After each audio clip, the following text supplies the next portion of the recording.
नमस्कार, पुरंदर न्यूज चॅनलतर्फे आपलं सर्वांचं स्वागत आहे.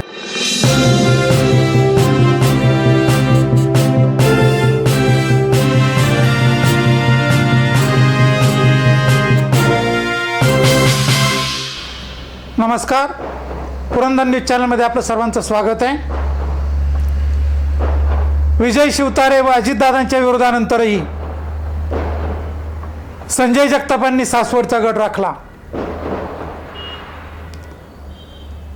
पुरंदर हवेलीचे विद्यमान शिवसेनेचे आमदार विजय बापू शिवतारे, राष्ट्रवादी काँग्रेस पक्षाचे राष्ट्रीय अध्यक्ष व उपमुख्यमंत्री तसेच पुणे जिल्ह्याचे पालकमंत्री अजितदादा पवार यांच्या थेट विरोधानंतरही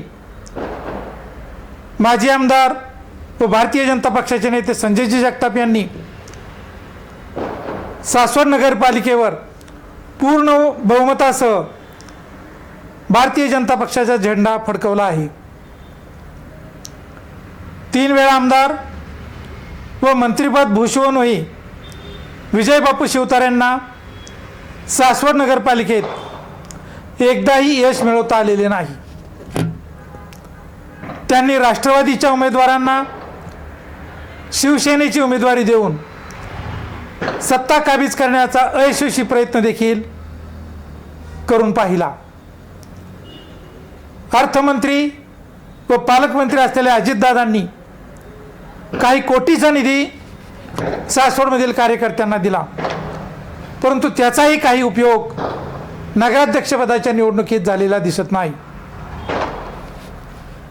शरद पवार यांच्या राष्ट्रवादीला तर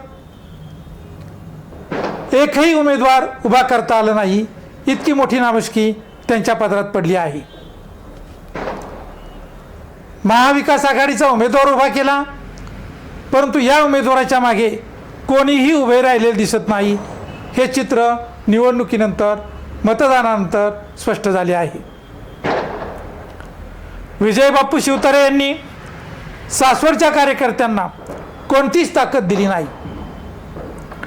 मंत्रिपद आले आणि गेले, पण सासवडला काहीच मिळाले नाही. हीच भावना सासवडकरांची राहिली आहे. अजितदादा पवार व शरद पवार यांनीही सासवडला कायम सापत्नपणाचीच वागणूक दिल्याची भावना सासवडकरांच्यात आहे. त्याचाच परिणाम म्हणजे मतदारांनी पुन्हा एकदा सासवड नगरपालिका पूर्ण विश्वासाने संजय जगताप यांच्या हातात सोपवलेली दिसते. धन्यवाद.